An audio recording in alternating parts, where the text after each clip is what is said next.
খুলে দেওয়া মাত্র হরবার করে আমি রিয়ার বাসায় রুমে ঢুকছে, যা দেখি ওরা দুই দিনে খাটের উপর, রিয়া মণিময় মায়ের বোন আর দুই দিনে খাটের উপর, খাটের উপর টাইম কোনো কেন তুই বাসায় গে।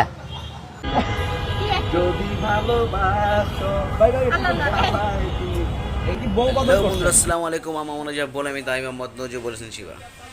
দেখতেই পাচ্ছেন সে কি একটা ভিডিও দিয়েছি। সকালে ঘুমিয়েছিলাম ভালো, রাতে ঘুমিয়েছিলাম ভালো, সকালে উঠে দেখি কাউ কাউ কাউ মহামৌ রাতে থেকে হয়তো হয়েছে। কি শুরু করছে এরা, কয়েকদিন পর পর ফেসবুকে আলোচনা না আসলে এদের হয় না, মনে করে পাবলিক এদের ভুলে যায়, হঠাৎ করে একটা নতুন কাহিনী নিয়ে এরা লাইভে চলে আসে, ভিডিওতে চলে আসে। ভিউকে আলোচনা নাই, মনে পাবলিক ভুলে গেছে। আবার পাবলিককে মনে করানোর জন্য কেনা পৃথিবীতে এমন নামক বাংলাদেশ, এমন একটা বাংলাদেশ, এমন কিছু পাবলিক আছে আর তোমরা ভুলে যাও না বারবার। তাদের মনে করানোর জন্য এরা বারবার এরকম এরকম কাজ করে থাকে, আর আমরা এটাও দেখে থাকি এবং লক্ষ লক্ষ ভিউ করে থাকি এবং এ দ্বারা ভাইরাল হয়ে যায়। এটা তাদের ইনকাম।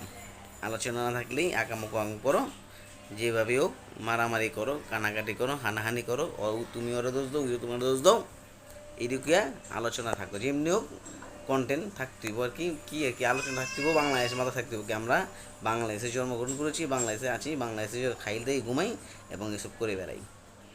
বাংলাদেশের মানুষ এরই পছন্দ করে। ফেসবুকে ঢুকলে এইসব ভিডিওর জন্যই অপেক্ষা করে, আর এরা ওই আশা পূরণ করে নাকি। কি শুরু করছে ফেসবুকে, কয়দিন পর উই আহে, কয়দিন পর Laila, Mamun, makeup Ali, we, hero Alam, Riyamoni, কি এক অতিষ্ঠ হয়ে গেলাম। জীবনটা পুরো অতিষ্ঠ হয়ে গেলো এই ফেসবুক সোশ্যাল মিডিয়া। এখন আর মন চায় না সোশ্যাল মিডিয়ায় ঢুকি, ভালো কিছু তো আশা করা যায়ই না, এর মধ্যে এদের এই কাহিনী অতিষ্ঠ।